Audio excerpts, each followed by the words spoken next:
with that ROX Tigers 2-1 win.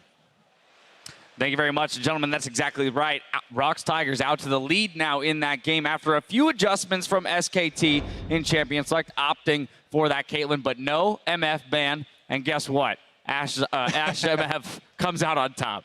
Yeah, again, ROX Tigers get this key pick. Yeah, MF, again, looks fancy. Ashe is really the key one here because Prey is playing it so well.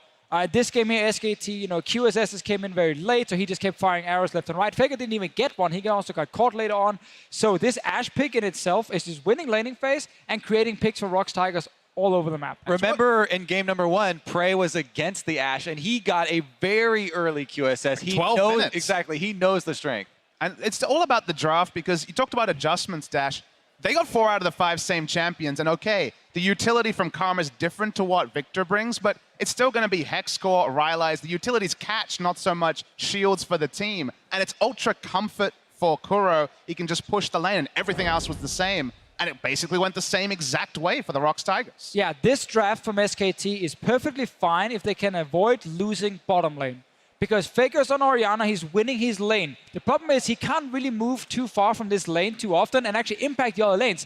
When the bot lane's losing, it goes wrong. You just said this draft is fine if they don't lose bottom lane. Yes. But Ashe MF just straight won by him. Of course, Peanut did show up and had that solid gank, but what do you mean it was fine if they don't lose bottom lane? Why don't you call down your jungler against this MF who is going to die to a flash root from Azira as an example? Why don't you flash the first Ashe arrow instead of standing there, taking it in your face, very difficult, and then flash after? Like, there are ways for SKT to play around it. I do agree Ashe MF is a big issue and needs to be fixed for next game, but SKT's draft can win the game. The important thing is how they're playing around this bottom lane, right? They're drafting for it, and Peanut keeps coming down there, or, they have the game with the double teleports, but they're bringing extra pressure to the pressure they already have because of the champion. And SKT's adaptation this game, because we said, pretty much gave the same comp over to ROX, is ganking Smeb, taking down the Rumble, but they were still winning the bot lane. By the time Smeb actually escaped lane, it still helped the situation. They got a kill on Bang, but it wasn't necessary because everyone else was playing out of their mind.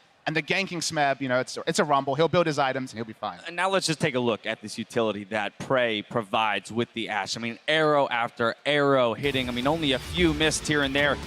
Starting off right here, this is that double kill in the very beginning of the game. And this is what happens when you have a player who's been playing Ashe, like Jad said, since Season 1. Now in his career, he is 28-5 on Ashe, an 85% win rate over 30-plus games, and it's all about the arrow accuracy. That's what you really notice from the guys who've put in the time with Ashe. And the little things. The clip that we just saw there, he puts down the scouting ward from the blue trinket. As soon as Azira gets baited into turning around and attacking the ward, the arrow's already on the way. The ward is just a little trick. And I think a key thing that Jap pointed out, too, is target selection within the game, right? Recognizing, okay, now who can live through being hit by a max range arrow? Who's got, a QSS or a way to get out of it? Right there at the end, we saw Orianna Faker not with any way to respond to the Ashe arrow. Yeah, and I feel like if your, contingency plan is dodge stuff and outplay these things that have just beat you 2 games in a row, I'm not down with that contingency plan. I'd much rather I appreciate the confidence, though. It's also the chaos that they're bringing here, the ROX Tigers, because Orianna's not building QSS because she should be behind a tank line. She's putting shields on the front line and just having someone else absorb that Ashe arrow, caught out of position. Excellent job by Prey. Made a pick that should never have existed. Sure. I think there's another thing to highlight with Prey's Ashe here. Now we can keep talking about him because he's playing like the best AD carry. Yeah, he's playing the best AD carry in the world right now. The way he's constantly keeping up his ranger's focus, like the extra Q damage he gets in, and the way he's dancing in and out of fights. Whenever it goes, whenever it goes off, gets a few auto attacks down, and then he flashes forward aggressively, gets another hit with it. Yeah, you want to talk about Prey some more? I do want to talk about it. Let's go ahead and take a look at an Ace replay in the top lane where ROX proves that the unseen Prey is the deadliest. And this is just like, it looks really bad because if you look at your minimap, there is an Ashe in the mid lane trying to run to join the fight. There's a Rumble TPing behind your team. Your mid laner goes down, and SKT is actually winning the fight at the moment, but they're getting pretty low, and now the big hero shows up. And we see the perils of AD carries getting in melee range. We saw Victor, for example, deleting double lift in that Samsung TSM game, but Prey knows his ranges oh so well, and the way they dance in what is a 2v4 is his thing. The proc there, gets the proc. This sort of play is well, that's that flash in that you're talking about, knowing to dance around certain key spells. Of course, Peanut on the res here from the Guardian's Angel. And maybe some questionable target selection from Duke there on the end. But either way, the ace comes through for ROX Tigers. And here's the thing. You said that the MF was useless, but come on. No. Never said she was useless. 17.5K Never damage. said she was useless. Said she was good, but you could play around it. I'm just giving you trouble.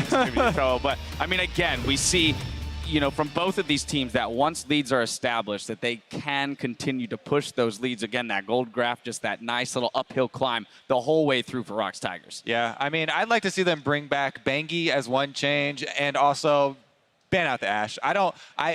Yes, there are things, you know, you can try and play around it, buy earlier QSSs, but I'd rather just see them ban it out. I actually think what could happen next game here, there are two bans SKT probably want to keep, which is Aurelion Sol and Jace. Jace from Smep, obviously, up in the top lane. Yeah. That means you can only ban either one of MF and Ashe. So I actually think what could happen, because SKT's blue side, they ban the MF and just first pick Ashe for Bang. He played a game one, remove that away from Prey, remove the MF so you can play Zyra or Karma or Nami down that bottom lane as well. All right, well, we're going to have some time to discuss Game 4 on the flip side of a commercial break. Match point is just around the corner here at Madison Square Garden. Don't go anywhere. Game 4 starts in just a bit.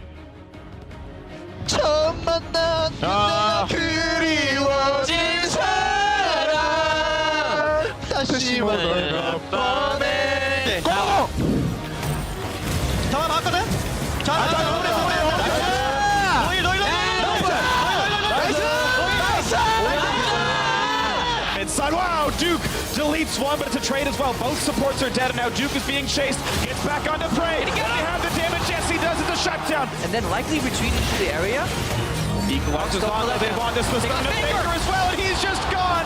Gorilla gets the credit, of course, why not? How much more can they get? The stun's coming in, and it's Duke with the big play, but the turnaround from Prey, turning it back in, the chase, the resonating strike, and it's 2-1 ROX Tigers. They are one game away from breaking the curse.